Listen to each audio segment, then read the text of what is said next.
Hi friends, this is Vinay. Welcome to Telugu new tech. మీ నా ఛానల్కి ఫస్ట్ టైం కనుక విష్ చేసినట్టయితే సబ్స్క్రైబ్ చేసి ఇక్కడ రైట్ సైడ్లో ఉన్న బెల్ ఐకన్ ట్యాప్ చేస్తే నా లేటెస్ట్ అప్డేట్స్ మెయిల్కి వస్తాయి ఫ్రెండ్స్. ఓకేనా? ఈరోజు చెప్పే టాపిక్ ఏంటంటే ఆధార్ కార్డ్, సిమ్ కార్డు ఉన్న ప్రతి ఒక్కరు ఎలా చేయాలి ఫ్రెండ్స్. ఎలా అంటే మీ దగ్గరలో ఉన్న స్టోర్కి పట్టుకెళ్ళి లింక్ చేసుకోవాలన్నమాట. ఓకే, మీకు మెసేజ్ వచ్చే ఉంటుంది, connect your SIM card in Aadhaar. Okay, అంటే మన ఆధార్ కార్డ్ని సిమ్ కార్డ్ని లింక్ చేసుకోవాలన్నమాట. దీనికి కారణం ఏంటంటే గవర్నమెంట్ చెప్పింది, రెండు కారణాలు చెప్పింది. ఏంటంటే ప్రూఫ్లెస్ సిమ్స్ ఉంటాయి కదా, ఆ ప్రూఫ్లెస్ సిమ్ని అరికట్టడానికి. అలాగే ఇంకోటి ఉన్నాయి ఫ్రెండ్స్, అదేంటంటే మనకు ఇప్పుడు ఓల్డ్ సిమ్లు ఏంటంటే రేషన్ కార్డుతో తీసుకున్నాం కదా, రేషన్ కార్డుతో తీసుకున్నాం. ఇప్పుడు కావాలంటే మన మొబైల్ కనుక లాస్ అయితే ఇప్పుడు రాదు కదా. కాబట్టి ఏం చేయాలంటే ఆధార్తో లింక్ చేసుకోవాలన్నమాట. లింక్ చేసుకున్నాక మన మొబైల్ లాస్ అయినా సిమ్ వెంటనే వచ్చేస్తుంది.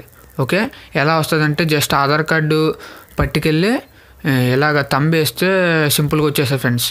మీరు దగ్గరలో ఉన్న స్టోర్కి పట్టుకెళ్ళి ఆధార్ కార్డుని పట్టుకెళ్ళి అలాగే మొబైల్ని కూడా పట్టుకెళ్ళాలన్నమాట. ఓకే, మనకి ఆధార్తో లింక్ చేస్తారు.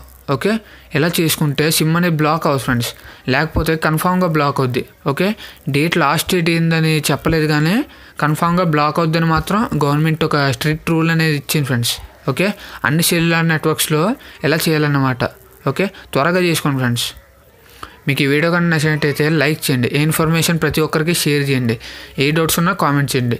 నా ఛానల్ సబ్స్క్రైబ్ చేసుకోవడం మాత్రం మర్చిపోకండి friends. Okay, thanks for watching, bye.